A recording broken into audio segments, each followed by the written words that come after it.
আসসালামু আলাইকুম। আশা করি সকলেই ভালো আছেন। আমরা আলহামদুলিল্লাহ ভালো আছি।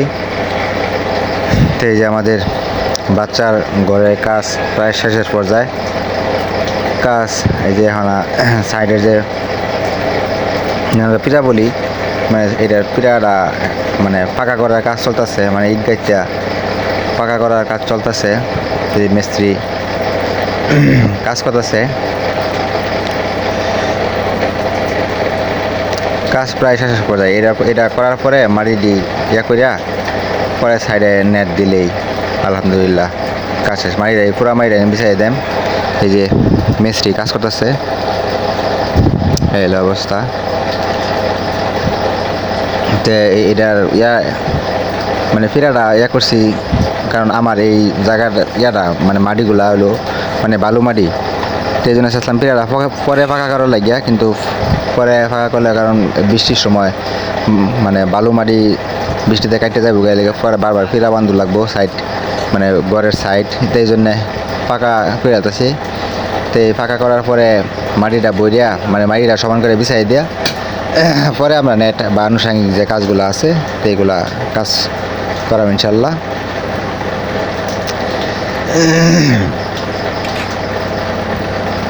এই হলো পরিস্থিতি।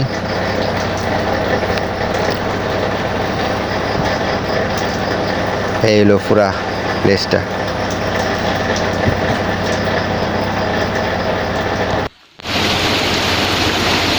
আলহামদুলিল্লাহ অবশেষে আমাদের নতুন বাচ্চার ঘরের কাজ শেষ। ভিতরের অবস্থাটা দেখি। এই হলো ভিতরের অবস্থা।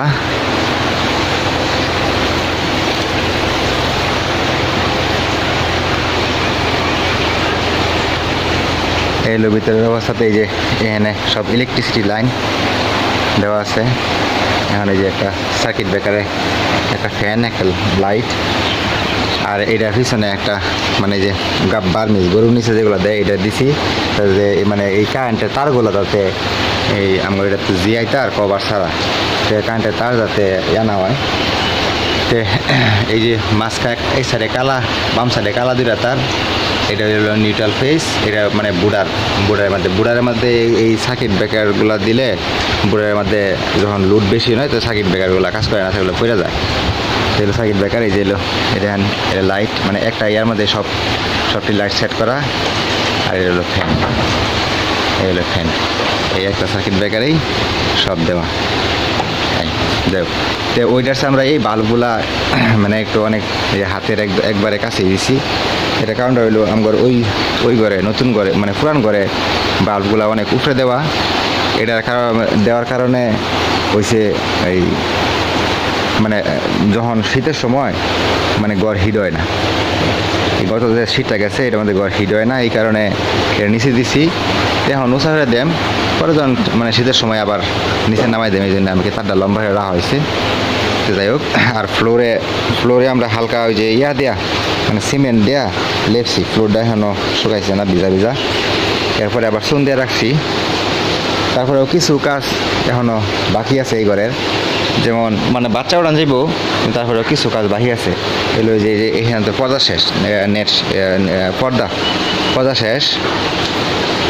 পর্দা কিনে রাখছি, কাজের ঝামেলায় এখনও পর্দা লাগাই যাচ্ছি না। আর এই যে এখানে সিস্টেমটা হইলো, এটা আমরা দুইটা ফিলার বাড়ছি।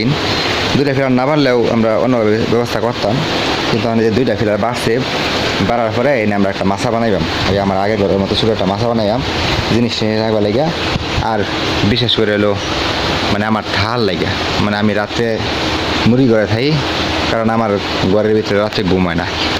মুরগির কোনো সমস্যা হইলে মানে এটা এমনিতে কী জানি একটা মনের একটা ব্যাপার, ঘুম হয় না। তো এই জন্য আমার ওই আগের যে পুরান ঘর, ওই ঘরের মধ্যেও ওই মাছা বানানি, ওই মাছার মধ্যে আমি রাত্রে ঘুমাই। তো এখানেও একটা মাছা বানাইবাম, মাছা বানাইয়া ওইটার মধ্যে ঘুমাইয়াম। তো এই যে ওই ঘরের উপরে বোঝা যায় না, ক্যামেরার মধ্যে রোদের হাতে বোঝা যায় না। এই যে মানে ঝর্ণা চলতেছে, প্রচণ্ড গরম, প্রচণ্ড। কালকে আমার বিশাল একটা অ্যাক্সিডেন্ট হয়েছে মুরগির। কালকে প্রায় 100 মতো মুরগি, কাছাকাছি 100 মতো মুরগি কেটে গেছে। যাই হোক, আল্লাহর ইচ্ছা। এই হলো অবস্থা। আমরা সবাই দোয়া করবেন আমার নতুন ঘরের লেগা, যে মানে সমস্ত ব্যবসা লেগে দোয়া করবেন। তো আজকে হলো শুক্রবার, আজকে মসজিদে একটা মিলাদ পড়াইয়াম। মিলাদ বলতে মানে দোয়া করাইয়াম, যে নতুন ঘর হিসাবে একটা মসজিদে সবাই মিলে একটা দোয়া করা করানোর পরে এই ঘরে হয়তো বাচ্চা সুবিধা মতো বাচ্চা উঠাইলাম। যাই হোক, তো সব মিলে আলহামদুলিল্লাহ সব কিছু নিয়ে আলহামদুলিল্লাহ ভালো আছি। তো সবাই দোয়া করবেন যে আল্লাহ সুস্থ স্বাভাবিক রাখে আমার মুরগিগুলা ভালো থাকে। আর কমেন্টের মধ্যে জানাইবেন যে এই ঘরটা যে করলাম সব কিছু ঠিকঠাক আছে কিনা, বা কোনো পরিবর্তন করে নেবো, কিছু অ্যাড করে নেবো কিনা, যে অ্যাড করলে সুবিধা হয়। এই জন্যে সবাই কমেন্টে জানাইবেন আর আমার জন্য দোয়া করবেন। তো আজকে এই পর্যন্তই। আসসালামু আলাইকুম।